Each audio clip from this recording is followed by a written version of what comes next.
Hello, everybody. Welcome to Get Your News On with Ron. Good to be here.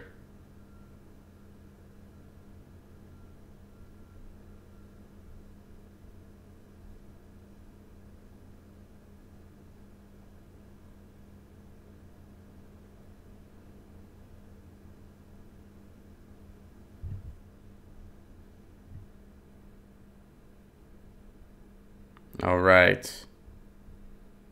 All right.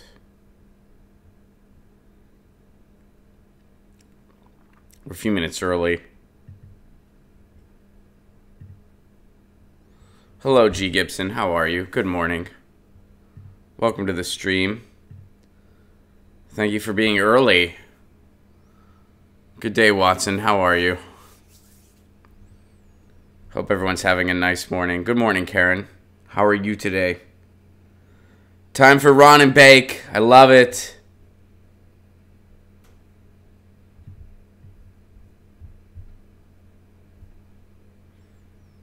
Just wanted to let you know that we have a municipal broadband movement up here in Portland as well. That's awesome. I'm glad to hear it.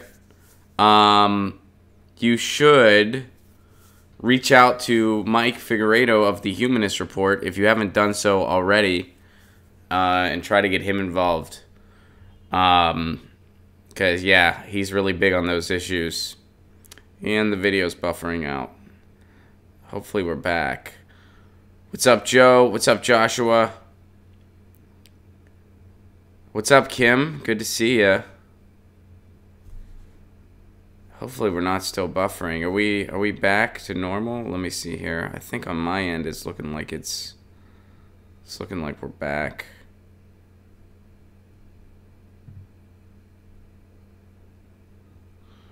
Refreshing the page fixed it. Cool. Well, right on, guys. We are almost, once we're at 30, we'll begin, even if we're a few minutes early. And glad the stream's coming through. Glad to hear there's a municipal broadband effort up in Portland. We're working on it. Working on it here in Southern California. I need to start assigning tasks to people. But we are working on it. I have a lot of thoughts today. Good morning, Inks Pixels. Good to see ya.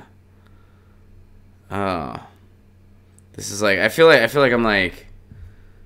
I'm hosting a party and I'm just sort of greeting people as they come in.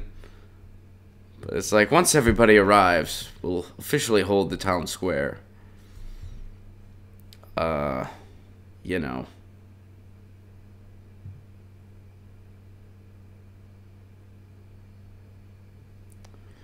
Can't stay for the whole show, just on a quick smoke break. Well, thanks for popping in on the smoke break, Joshua.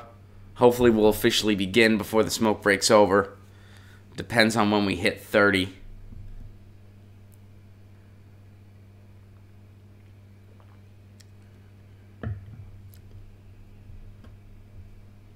Where's the chips and dip? That's a great question.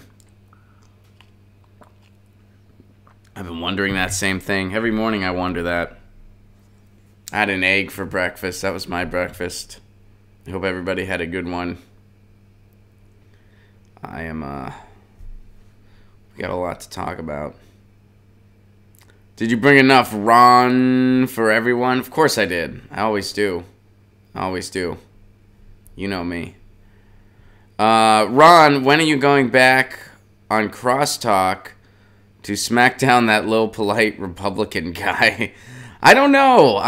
Whenever they invite me on Crosstalk, I go back on Crosstalk. So hopefully soon.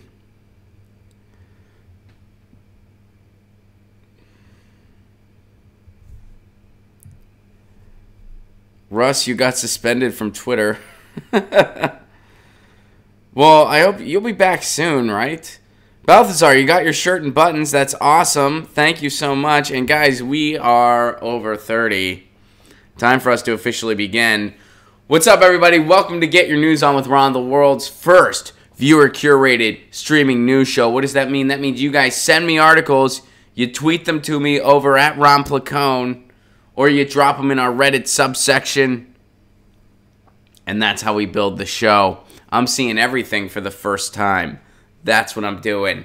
So here's my question. Why? And I know I'm preaching to the choir here, but I can't help but wonder this, and I'm sure you wonder this too. Why isn't centrism the object of ridicule everywhere? Why is that not the case? Like why? First of all, let's get a couple things clear. Centrism in contemporary United States politics isn't a real thing. It's not real. It doesn't exist. If you are a centrist by contemporary United States standards, you are right-wing. You're a conservative. I like to call you a CID, conservative in denial, because you're a conservative. You just don't want to be called that. But you're conservative. There's nothing remotely middle of the road about your views, because a centrist in contemporary United States politics isn't sure about universal health care, isn't sure about tuition-free college, is pro-fracking in most cases, is against living wages, is probably to the right on most social issues too. Or you're half and half. You see both sides. You're conservative. That's what you are. You're conservative, or worse, you're a blank suit. So why, I mean, when someone says, you know, I'm kind of a moderate, you should stop listening to them. That's my, if someone says I'm a moderate, I'm not listening anymore. I stop listening. At least with the Republicans. They make it clear what they're about. At least with Republicans, you know, hey, if you're poor, we don't give a shit. If you're poor, hurry up and die. That could be the GOP slogan, by the way, and they'd still beat the Democrats. Hey, if you're poor, hurry up and die. Vote for us. And it would probably work for them. They'd probably still win. So why isn't centrism just the object of ridicule? And in every, even in bigger spaces. It's not even real. It's fake. It's not real. There is no, you're right wing. In other countries, you'd be considered far right wing. I mean, we watched a clip on the Jimmy Dore show of Theresa May and Jeremy Corbyn arguing over the NHS, excuse me. They weren't arguing over whether or not the NHS should exist. They were arguing over how much money should be put into it. And of course, Theresa May is to the right, so she was arguing there should be less.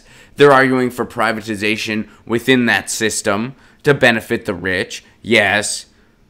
But even the right wing agreed that it should be a thing, that nobody should die out in the streets, that they should have a universal system.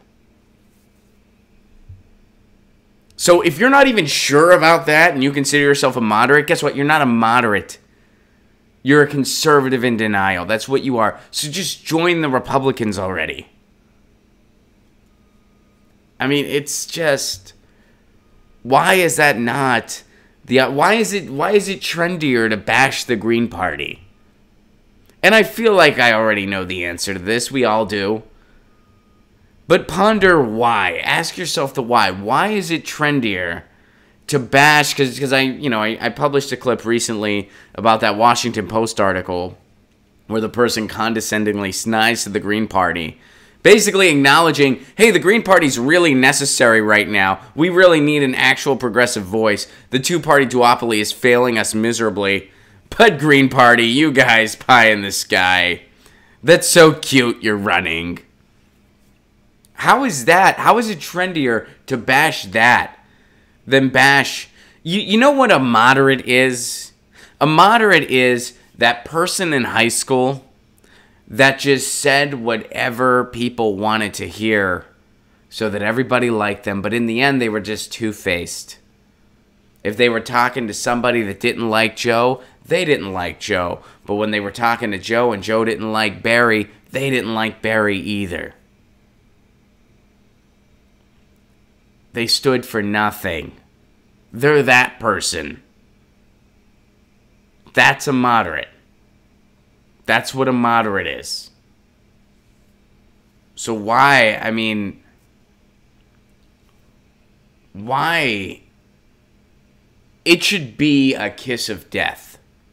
When you say I'm a moderate, it should be a true just recipe to lose. And honestly, it already is.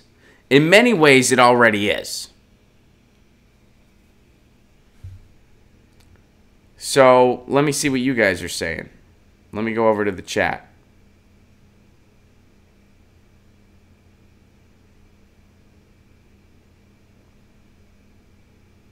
Marsha, you still got to have some surgery. I wish you all the best. Please have a speedy recovery. And have I heard that Chelsea Clinton is definitely maybe thinking of running for office? Oh, God. I have not heard that. At least not recently. I don't know if there's more grumblings about that. I really hope she doesn't. Obviously, I wish the Clinton dynasty would just kind of end. And but I would be not surprised at all if she did. Centrism, Austin says centrism is nihilism. You'd have to expand on that. How is it nihilism? I don't think it's nihilism because it's... Here's why I disagree that it's nihilism, even though I like that sentiment, but I don't think I see it that way. But I would say centrism is not nihilism because they still give reverence to our contemporary system. You know what I mean? Like they're saying, we're middle of the road in this contemporary system that we think deserves reverence. And that's why, by the way, I have been asked a number of times if I would ever run for office, which I'm flattered when people suggest that to me. It is flattering, and so thanks, I guess. But the answer is no, and the reason the answer is no is because to be successful in office, the sad reality of it is you have to have some reverence for our system and for our process. I don't. I just don't. To me, our contemporary system is so clearly a grift and so clearly corrupt beyond saving that I just don't see any need to throw any reverence into it. It's not deserving of reverence. You know, I went to a Democratic meeting once because there were a lot of actual progressives there, because this was in the Los Angeles area, and I was there to promote the Municipal Internet Task Force that we're working on. And I was, you know, I made fun of the mayor when I was talking. I made fun of, I kind of did like a little, I guess, I mean, some people thought it was a routine. It really wasn't. It was just me off the top of my head. But you know, and some people thought that I was sort of not showing the proper respect for their space. And, you know, they never approached me directly about it. I heard this secondhand that some people felt that way. Had they approached me directly about it, I would say your space is in no way deserving any respect whatsoever. The fact that you have Democratic Party near you, you do not deserve any type of reverence at all. I could have said whatever I wanted there, and it would have been appropriate. And I would have not felt bad at all if I offended anybody. In fact, if I offended you, here's an idea. Don't join my fucking task force. Go have reverence for your little party. Go do that. So that's why I don't think that centrism is nihilism, although I do like this the sentiment. Can you be a radical centrist? No, you can't.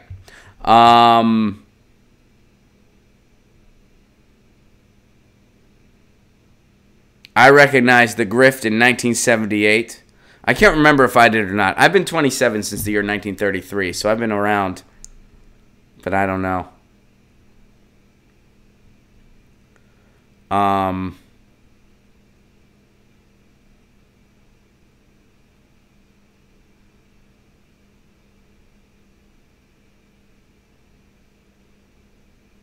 Dems don't want to absorb left-wing folks. They are still ridiculing them. The Dem strategy was to lose to the left and pick up right-wingers who hated Trump. Well, that's what they say. In reality, winning is not the first priority for the Democrats. We've talked about that a number of times on this show. Winning is the second or third, or no, I'm sorry, the third or fourth priority. The first priority is pleasing the donors. The second priority is stopping progressive change, which kind of goes hand in hand with that first priority. The third priority is maybe beating a Republican. But if they don't beat a Republican, the gravy train keeps rolling.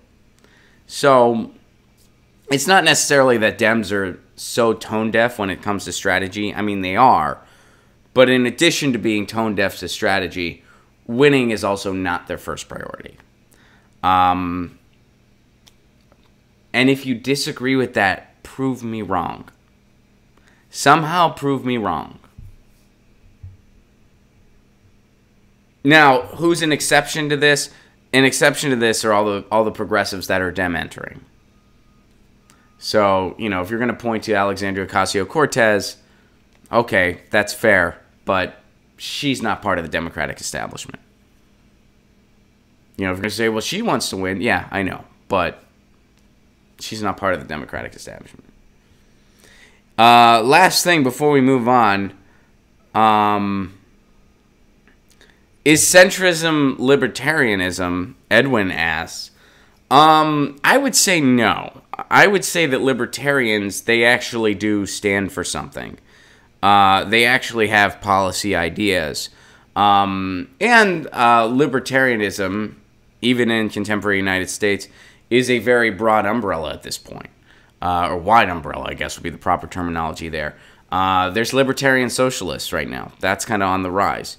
And there's some people that are really cool people that are part of that. I think it's a cool thing that is happening. Do I think it all lines up? In my personal humble opinion, no. I've read their platform and I still have a lot of questions where I'm like, how does this add up? But, you know, I respect them nonetheless. And they have a platform and they stand for something. Moderates stand for nothing. They have no platform. They're basically nicer talking Republicans in most cases. They're conservatives in denial. Or, as my buddy Marcus likes to say, I don't know if he's on the stream today, cappuccino conservatives. That's what they are. And this doesn't deserve any reverence. It really doesn't. Libertarians are far right. In many cases, yes, but not in every case. In many cases, yes, they are far right. In some cases, they're further right to the Republicans. But not in every case. All right. So, lesson being, it's time to mock the centrists. It's time to mock the centrists. It's been time. All right. I've already have our first two articles lined up here. This first one is from the Wayback Machine. CM discussed the benefits of the Wayback Machine to me and sent an article using the Wayback Machine, which I think is pretty cool.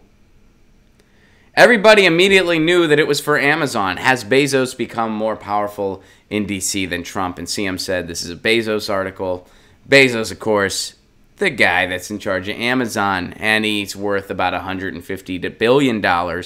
Why? Because he doesn't pay living wages, and he's pretty brutal. We talk about him enough. You guys know the deal with Bezos.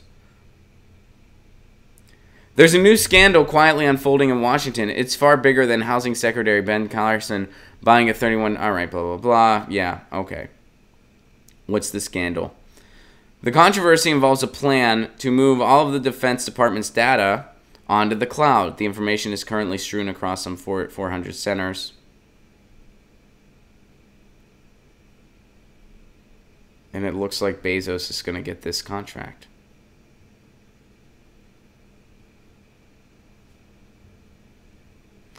Whether or not any legal or ethical boundaries were crossed, Amazon's high-ranking connections in the Pentagon underscore how Jeff Bezos continues to wield influence in Washington, even as the president himself rails against the online Goliath. Because it's political theater. Because it's just two rich people having a measuring contest. We did a video about that, by the way. When Jeff Bezos and Donald Trump were going back and forth, we did a video about that, about how this is... And then you had people in the Mick resistance coming down on Jeff Bezos, or coming in favor of Jeff Bezos. Saying, yeah, Jeff Bezos, Trump's bad, so if you don't like Trump, you must be a good guy. I mean, how delusional can you be, and how much of a peon can you be to think, man, the key to life is choosing your billionaire. Choose your billionaire and root for him. It's like you want to be an ant. What is your problem? Because to Jeff Bezos and Donald Trump, you are an ant. You're a parasite. They don't give a shit about you. And when you choose one of them, when you cheerlead for one of them, you're proving them right. That's the worst thing you can do.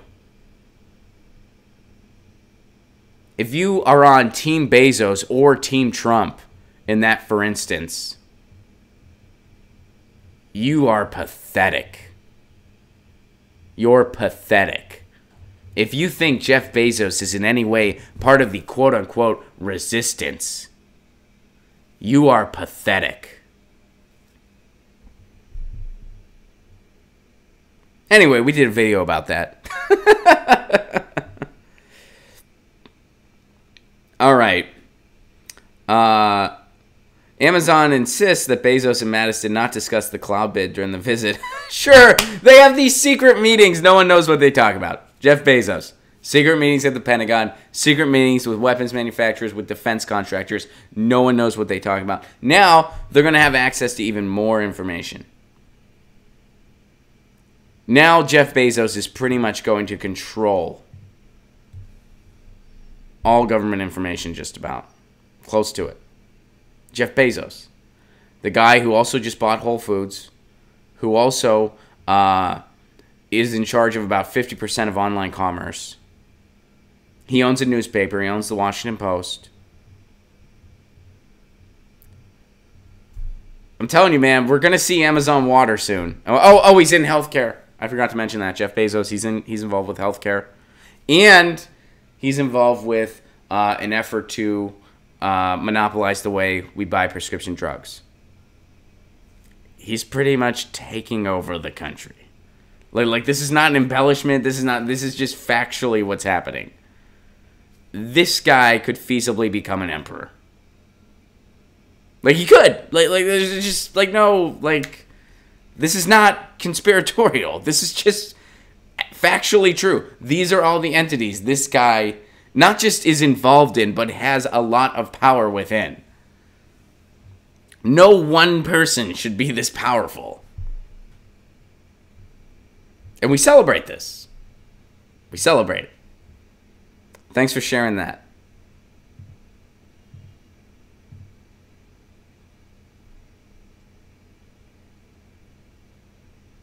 All right, this one's from Mike. Let me give it a Get Your News On With Ron retweet. And then we got Edwin on deck. I'm trying to organize this better so it goes faster. You know, I know sometimes I have a hard time on the timeline. I don't want to leave anybody out. I don't want to miss anybody. But, you know, it's hard doing it in real time. So I do the best I can. We got some good news from Edwin. But first, some real shitty news. We got good news coming up. But first, some shitty news. Arctic's oldest and thickest sea ice breaks for the first time. The oldest and most robust sea in the Arctic has reportedly begun breaking up for the first time in recorded history.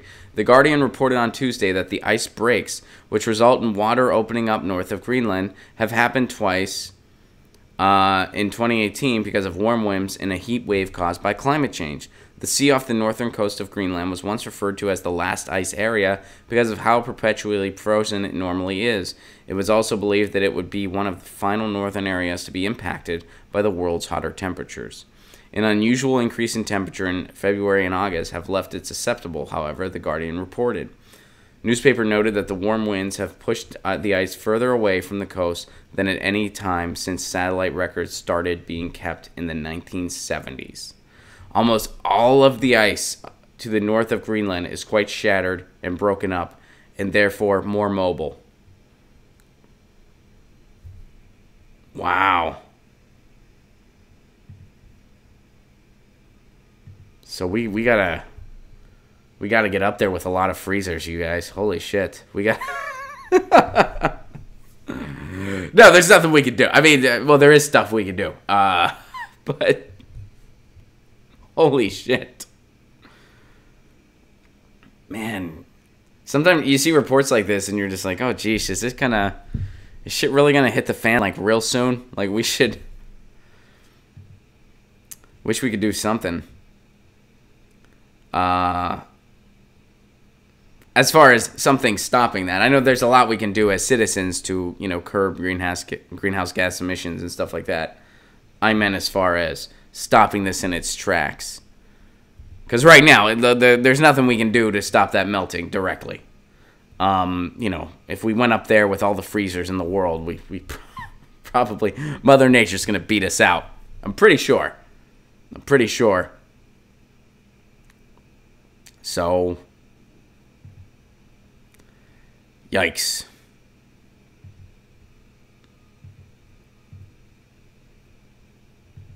Here's something else. Here's some good news to curtail that bad news. U.S. inmates staged nationwide prison labor strike over modern slavery. The good news is they're staging the strike. Organizers say prisoners across the country are expected to refuse to work, hold sit-ins, and even stage hunger strikes. So this is going on in California. The first parts of the prisons likely to be hit will be the kitchen, where stoves will remain unlit, ready meals unheated, and thousands of breakfasts uncooked. From there, the impact will fan out. The laundry will be left unwashed, prison corridors unmopped, and the lawns on the external grounds, ring-fenced with barbed wire, will go uncut. On Tuesday, America's vast army of incarcerated men and women, at 2.3 million of them, they form by far the largest imprisoned population in the world, will brace itself for what has the potential to be the largest prison strike in U.S. history. 19 days of peaceful protest are planned across the nation, organized by the prisoners themselves. The strike is being spearheaded by incarcerated members of Jailhouse Lawyers Speak, a group of prisoners providing mutual help and legal training to other inmates. A few days ago, they released an anonymous statement settling out their reasons for calling a protest that carries the risk of substantial penal retaliation.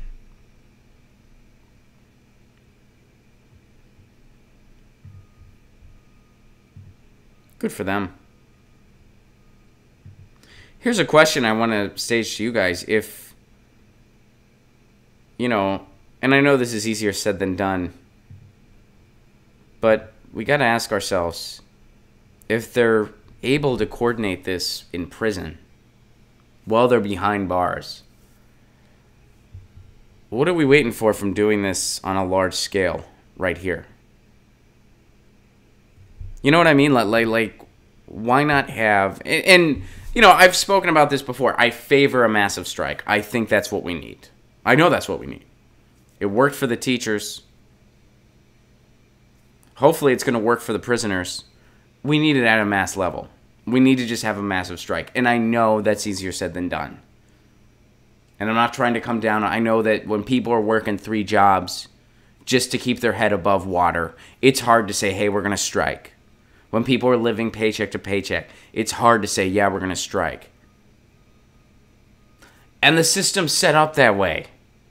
It's set up to go down that way. But if they can coordinate it in a prison,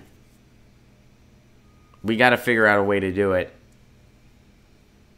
on a massive scale. If we had a huge general strike in this country, things would change. Let's see what you guys are saying in the chat.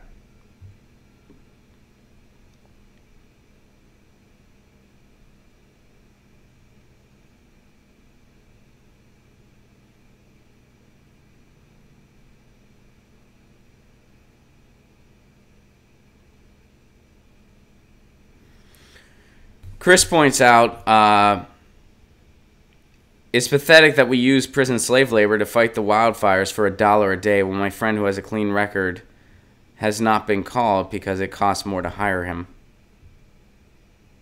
Yeah, people need to risk their lives for $1 a day. That's what they're doing.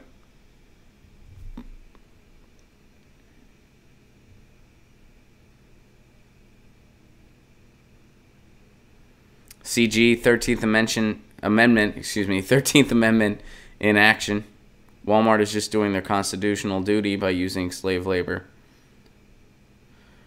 G. Gibson points out, general strikes take planning and coordination. I'm aware. I know. And Chris says, until the tribalism BS ends, it will be hard for the people to unite. Yeah, it's very true.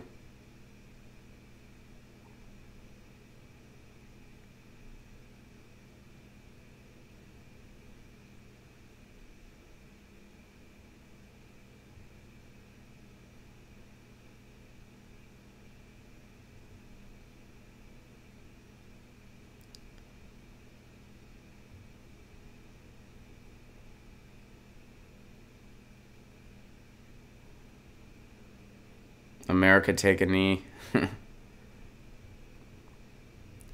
Yeah, I mean, it's not an easy question, and I don't have the answer for it. I mean, it takes a lot of coordination, like you guys are saying, and I wouldn't know how to coordinate something that big. I'd have no clue. If anyone does, please start. But that's what we need. We really do. We need a massive strike. All right, let's keep it moving, and I wish the prisoners all the best. Now, this is Sebastian's feel-good article. Sebastian said he had a feel-good article, and we didn't get to it yesterday, but we're getting to it today. And this is from The Intercept. Democrats complain about Green Party spoilers, but few in Congress back a solution: ranked choice voting. Ballots are still being counted in Ohio's nail-biting special election in the 12th Congressional District, but it looks like Republican Troy Balderson will narrowly defeat Democrat Danny O'Connor. This article is from a while ago. So, Adam Best, founder of the sports blog Fansided and better known for his anti-Trump Twitter presence, quipped that Green Party voters just want a cookie for being nonconformists. Kathy Griffin, shat on Green Party voters. Alyssa Milano, we did a video about this over on the Jimmy Dore Show, and, Alyssa Milano, usually on the right side of things. She has a good record of activism. She was a Bernie supporter. But, man, this tweet I strongly disagree with. I think she got it wrong here. You know what sucks? Because of our unwillingness to pass policy that protects our election integrity, I immediately think the Green Party votes tonight are Russian meddling. Why else would anyone cast a protest vote in Ohio when there's so much at stake? Yeah, I think Green Party voters realize how much is at stake. That's part of the reason they vote Green. Especially in a place like Ohio. You know what they know is at stake? Their frickin' water. So a lot of people, a lot of Greens in Ohio, they can't bring themselves to vote for a pro-fracking candidate. And often the only candidate that's not pro-fracking is the Green candidate. And if the Democrat wanted those votes, you know what the Democrat should have done? The Democrat should have went to a Green Party meeting. That's what should have happened. So first of all, even if he would have given all the Green votes to the Democrat in that race still would have lost. So blaming the Green Party, you're ignoring a couple things. Among them, democracy. Also among them, math. You're ignoring both those things. And why are you shaming the people that showed up to vote? 70% of Ohioans in that district, I'm pretty certain, didn't even show up to vote. Probably because they felt like there was no option on the ballot. So tweets like this, and again, Alyssa Milano, usually on the right side of things, but I think got it wrong here.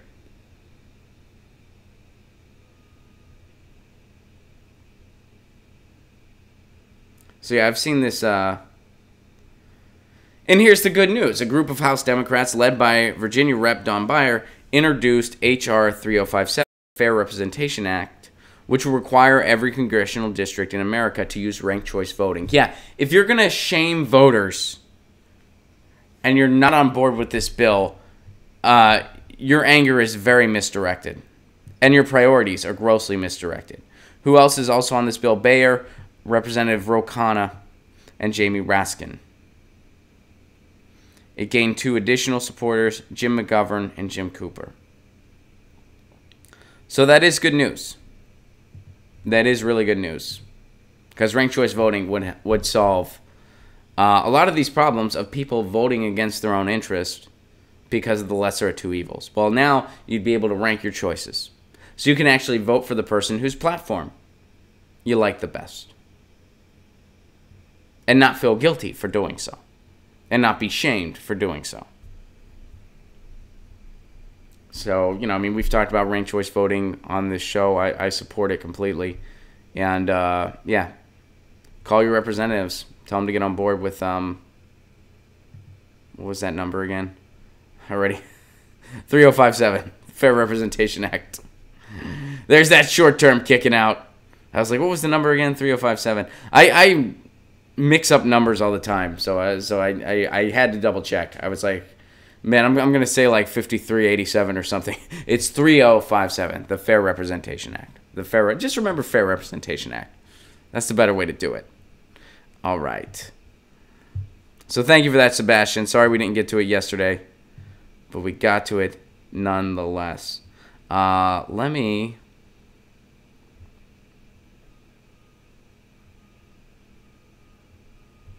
We got a lot more articles here, but I'm also going to go over to the Reddits because I haven't been on top of the Reddit recently, so we'll see. Sometimes I miss stuff, and then it's just like way out of the news, so it's too late. Oh, this is interesting. We're going to go over here.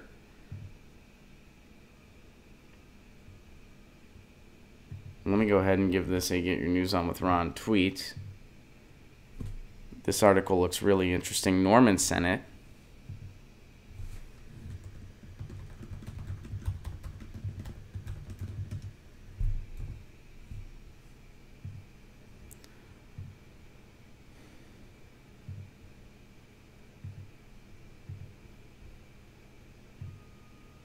So nearly 3 days later, Jake Tapper admits CNN fact check on Medicare for All was not factual. Having now acknowledged the need for 2 corrections, he should consider whether he and other people working on this understand the issue of Medicare for All well enough to appoint themselves as fact checkers. After nearly 3 days of constant pressure, clear explanations on basic facts, and a bit of healthy shaming, CNN's Jake Tapper on Sunday finally relented to the sheer force of evidence and admitted that his Medicare for All fact check, which aimed to discredit Senator Bernie Sanders, claimed that a Koch brothers funded study showed single payer would save Americans $2 trillion, was horribly misleading. The central falsehood of Jake Tapper's video segment, which he has now promised to correct, was his conflation of the American people and the U.S. government. Okay, so what exactly did he say here? Oh, that was a mistake. Okay.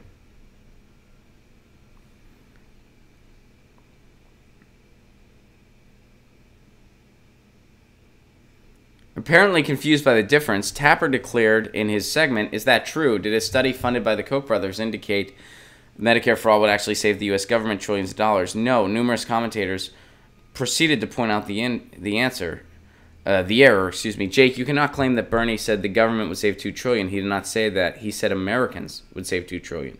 So this was intentional by Jake Tapper. Just like it was intentional that when Fox News released that poll and they said, hey, is it worth the cost? Medicare for All would cost this much. I think the number they threw out was $32 trillion. Is it worth it? 73% of respondents still said yes. What Fox News didn't bother pointing out was that it would save money, that it's less than we're spending now. It saves over $2 trillion. Because we're spending more than that now. We're spending about $34 trillion now. And that's a conservative estimate. It was deliberate that Fox News left that out. Just like it was deliberate that Jake Tapper was nitpicky on verbiage. Oh, he said it would save the government too. Just technically, that's not true because the government would actually have to spend more because in a Medicare for All system, the government will be doing the bookkeeping, the government will be doing the orchestrating, so they would have to hire more people.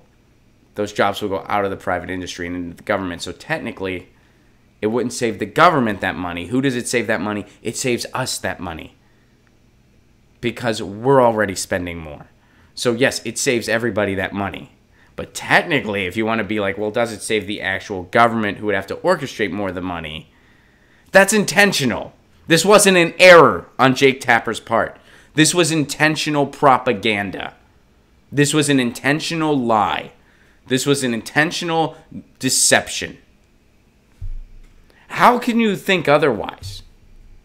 You really think he's like, well, technically, I think people are confused and they think the government's saving that. No, first of all, that's not even, he misquoted Bernie Sanders, so right out the gate, misleading.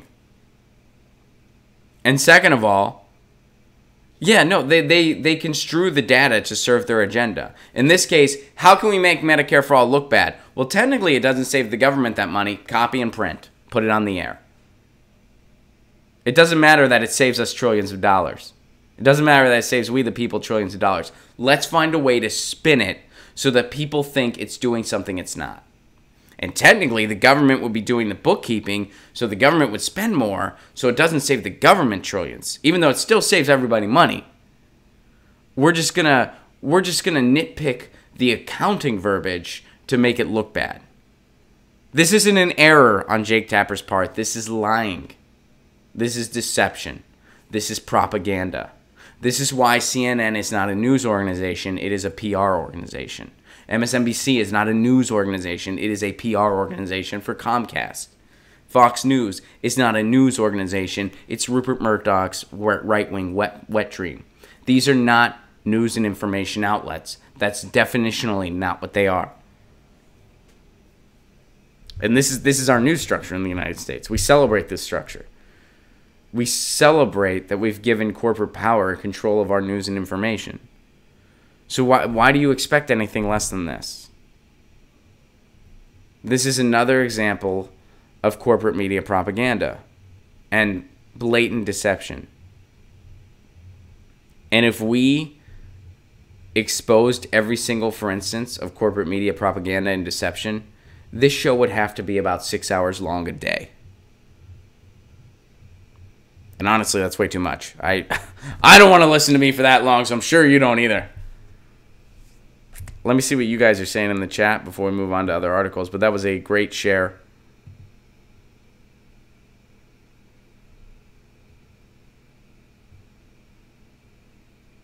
The mainstream media is useless. Absolutely. I like to call them the corporate media.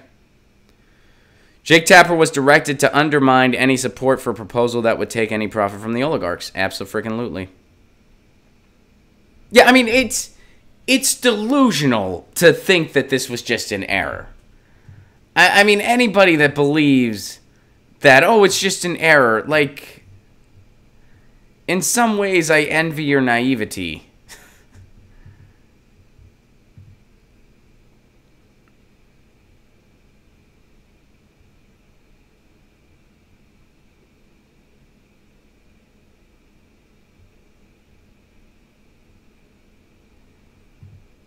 And Shauna shared a link to support the prison strike.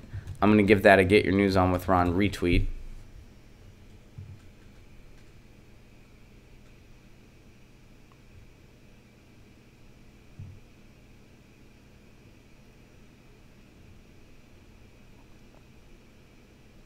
Okay, so a couple people have sent the Elizabeth Warren thing today, so let's go to that and see what's going on there.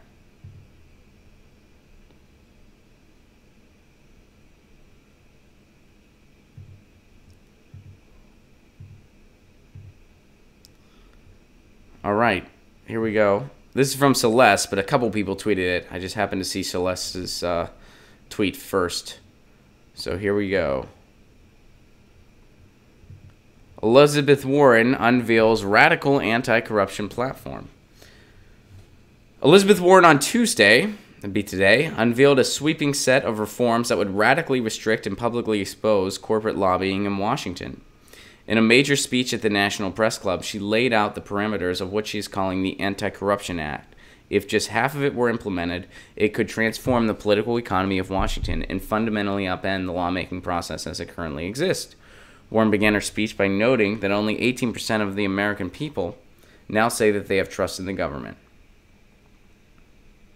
In broad strokes, Warren is attempting to take the profit motive out of the public service by making it extremely difficult for former lawmakers and government officials to cash in on their government experience while simultaneously giving Congress and federal agencies the resources needed to effectively govern without the motivating assistance of K Street.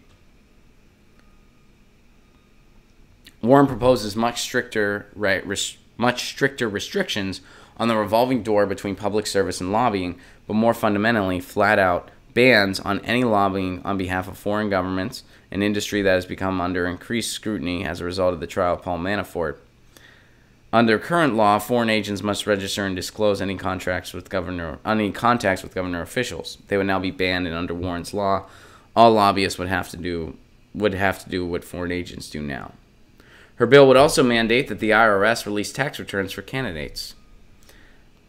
So this mostly seems like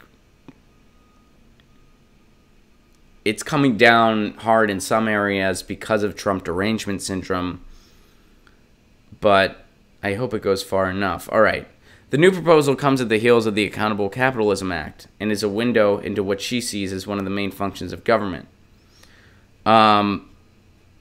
Here's a spoiler. Capitalism's not accountable. Accountable Capitalism Act. That's like saying, hey, we need to have a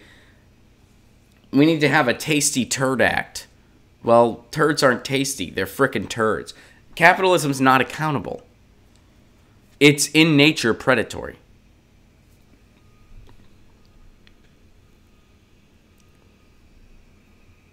I am a capitalist to my bones, Warren said recently in response to the conversation around democratic socialism.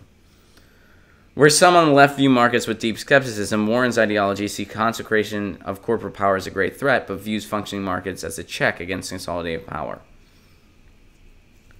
For markets to function properly, she has long argued, robust government regulation and serious enforcement of laws must be in place, otherwise fraudsters and monopolists rip off both consumers and investors. The vision is not in conflict with democratic socialist reforms, such as Medicare for All, which she supports, and free public college, which she also supports, but it's a matter of emphasis. Okay. So what about domestic lobbyists? That's the question I have left.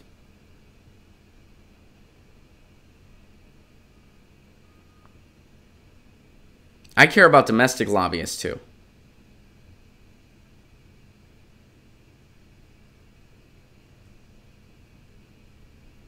And I'm not seeing anything.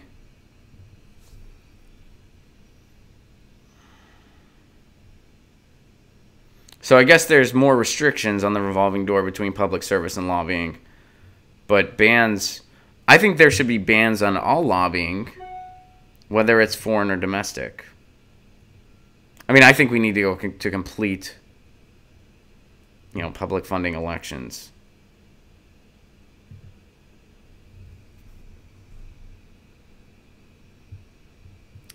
But, maybe this is a step in a better direction. I mean, it looks like it very well might be. There's some good stuff in that bill. But I hope that the lobbying, I guess it's a precautionary and again, this is my first time reading about it. It's very fresh. It's new today. But, my instinctual reaction is I hope it doesn't just focus on foreign lobbying as a result of Trump derangement syndrome and it instead attacks lobbying as a whole. Because otherwise, it's just going to be a drop in the bucket.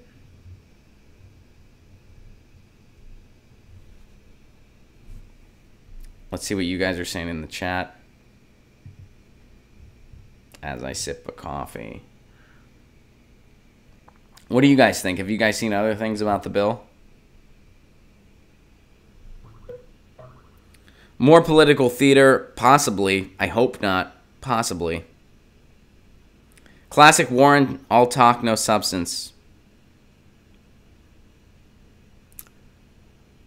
Go tell them to knock it off. Warren.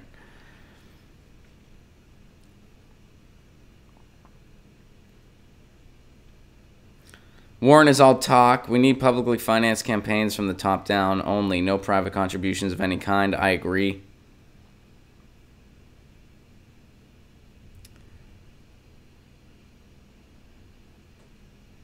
Balthazar, thank you for your Super Chat contribution. Is it too late to make the journalism Razzies? Who would have won 2017's? Ron, Steph, Jimmy, and the gang could do a whole live show for it. Razzies. I don't know what that's in reference to. You'll have to refresh my memory. Let's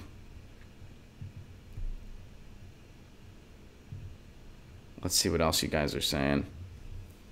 Yeah, we didn't read the entire bill. In fairness, we're just reading this summary. We don't have time to read the entire bill on this episode. But you guys are kind of in my camp where you're saying it sort of seems theatrical. Mike S. points this out. I thought this too briefly. Isn't it weird that it's also called the ACA? Agreed. Agreed. Well, I guess we'll see. I mean, hopefully there's some substance to it. But it might not go far enough. Maybe it's a step in the better direction. Maybe it's just political theater. I'll greet it with an open mind. Although, as I think we've all shown here, there's a few red flags that maybe this isn't.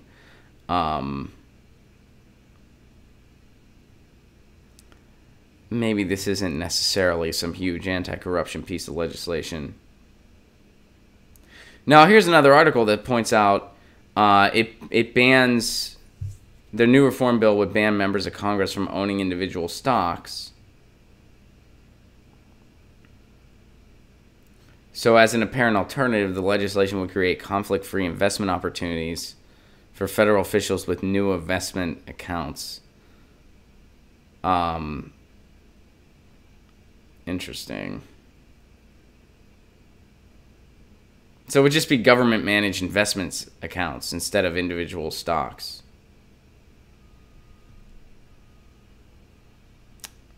All right. Okay. Well, I guess we'll just wait and see. It kind of seems like this might not have all that much substantial reforms. All right. This is something from Kimmy. We'll go here, and then that'll be our last article for the day.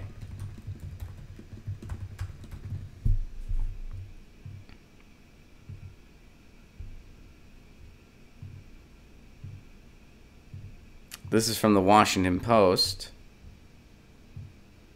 Microsoft says it found a Russian operation targeting U.S. political institutions. They never get tired of writing about this. They just never. A group affiliated with the Russian government created phony versions of 6 websites, including some related to public policy and to the U.S. Senate, with the apparent goal of hacking into the computers of people who were tricked into visiting, according to Microsoft, which said Monday night that it discovered and disabled the fake sites. Okay.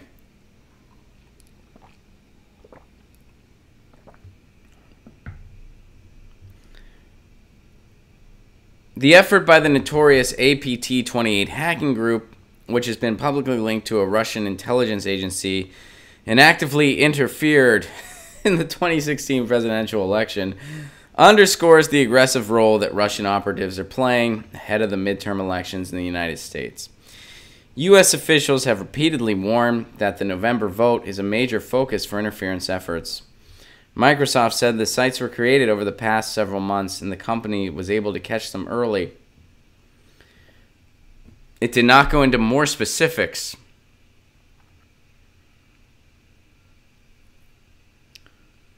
Okay.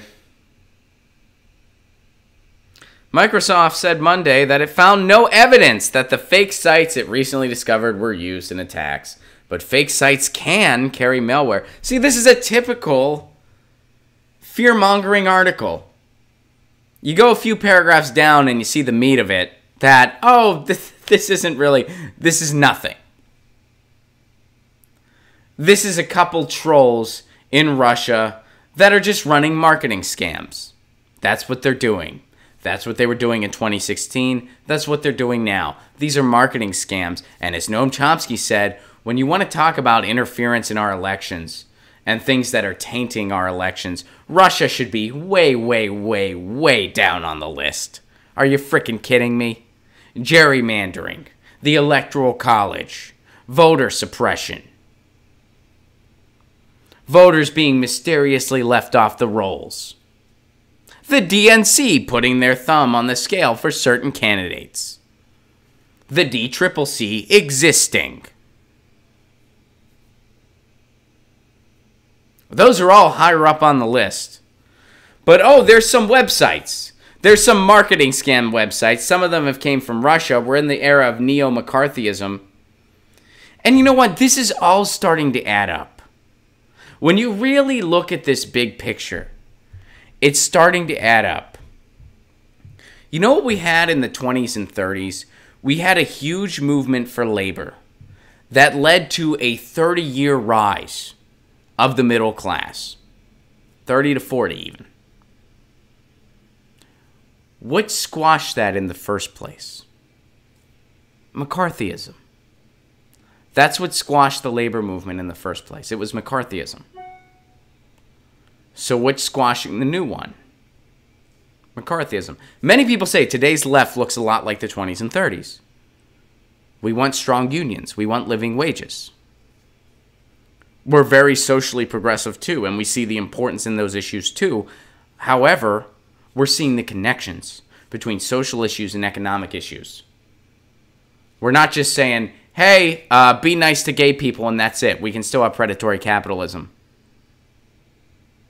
No. We're saying there's a whole well of marginalization going on. And social issues and economic issues are linked. And we're standing by both of them.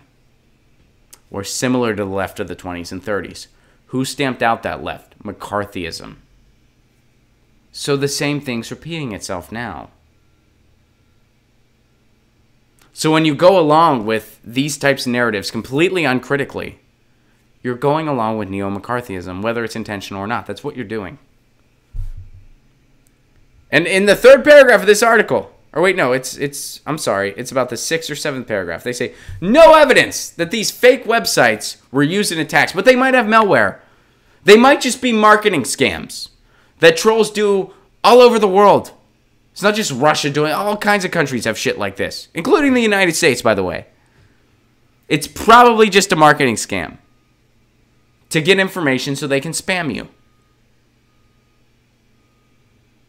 But there was interference in the 20s. There were some Facebook ads that 300 people saw. Those Facebook ads in broken English that 300 people saw took out a $1 billion campaign. Somehow.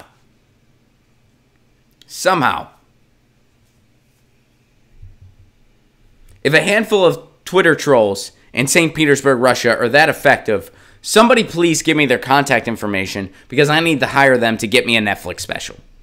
If they can throw a $1 billion campaign, they can get my ass a Netflix special. So please let me know where I can hire them. Let's go to the chat to end the show today.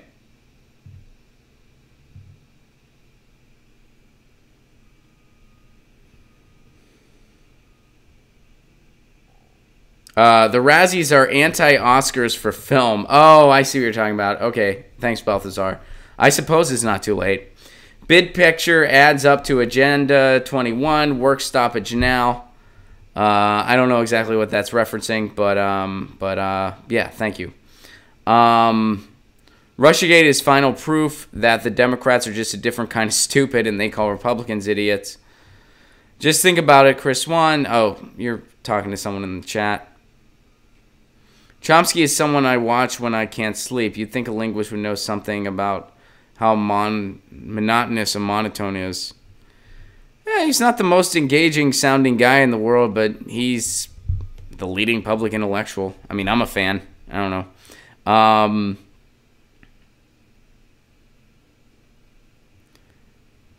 Zero Divisor says, Buff Bernie turned me into a gay frog.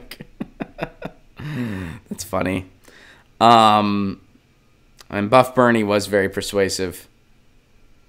Drive-by malware is everywhere, Mel CH points out. Yeah, this article, and Kimmy shared this article for that purpose. Her reason for sharing this article was because, hey, here's another nonsensical piece that's linked to Russiagate. They made these websites, and they're fake sites, and there's no proof they're trying to attack anything. They're just probably trying to spam you.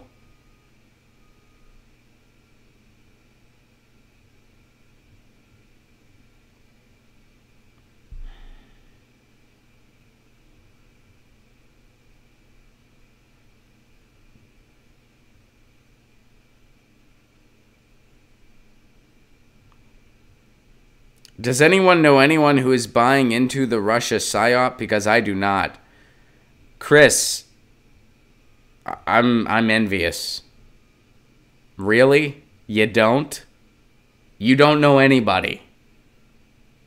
Do you live in the U? I mean, maybe you live overseas. Where do you live? I don't even know how that's possible if you live in the United States. And I'm not trying to doubt you or bash you in any way. I'm just saying I don't understand how that's even possible. If you live in you don't know anybody. I mean, I've lost friends over this stuff, which really bums me out. And I really hate the fact that that's the truth. And I really wish it wasn't the case. But I've lost friends over this shit, which is so not worth it. So not worth it.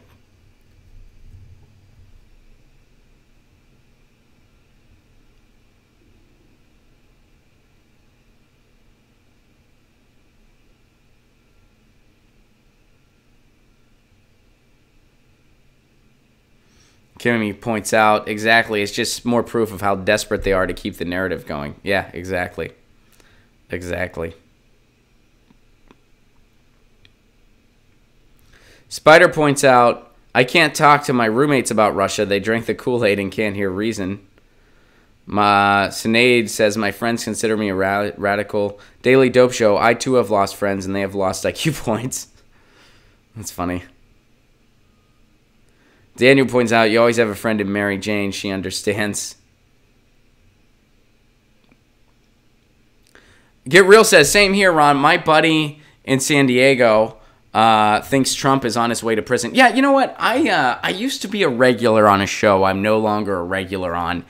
And every week they would say, this is the week it's really going to go down for Trump.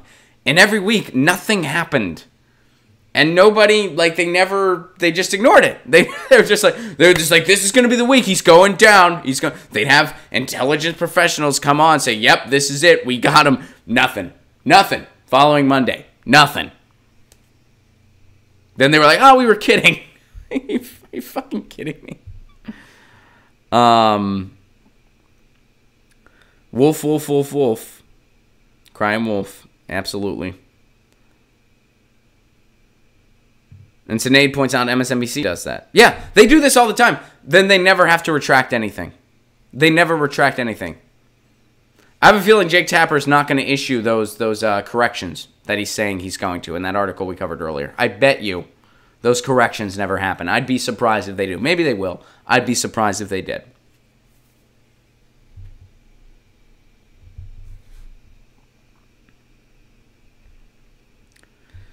So, guys, we are totally out of time. Thank you so much for being part of this. Shout out real quick to our sponsor, ZT.com, ZHIT.com. Their tea kind of rules. And if you're in Austin, Texas, check them out in person. If you want to support this show on the sustainability end, patreon.com/Ron Placone. Please, I'm really close to another goal, guys. And you can do a pay-what-you-can level. You can give as low as $1 a month, and you get all kinds of perks, including my album delivered to your inbox in November. When it comes out, you're going to get a digital download of my album. So, if you're able, patreon.com/Ron Placone. And also, ronplacone.com, if you want to get a t-shirt for this month only. If you buy a t-shirt, you get free buttons. Quick plug. And, of course, some housekeeping. November 2nd, Sacramento, California. And November 3rd, San Francisco, California. And, by the way, you know who the special guest is going to be on those shows? Peter Douche. The Twitter sensation Peter Douche is going to be opening those shows in Sacramento and San Francisco on November 2nd and 3rd. I'm really stoked to see that guy live. It'll be his first live performance. But we talked him into doing it, and we're really stoked about it. And Celeste, you bring up something very important. I want to mention that before we sign off. Tomorrow, we are having an MMT guest. Now, that MMT guest has wanted to remain anonymous until we share some fun information with you. But it's an MMT guest that is part of a media group that's been spreading the word on MMT. They're coming here tomorrow. MMT, of course, is a wrestling move. No, I'm just kidding. You guys know MMT is modern monetary theory. We're going to learn about it tomorrow. Now, unfortunately, that show is just going to be on YouTube. It's not going to be on Twitter or Facebook because I haven't figured out the way to incorporate guests live on OBS. I know there's a way I can do it. I just have to figure it out. But, so it'll just be on YouTube. But, so that's the deal there. But, I love you all very much. Thank you so much for being part of this. We will be back tomorrow at 10 a.m. Pacific Standard Time. 10 a.m. Pacific Standard Time right here. We will be back tomorrow. I love you all very much. I will see you then. This has been Get Your News On with Ron, the world's first viewer-curated streaming news show. Peace.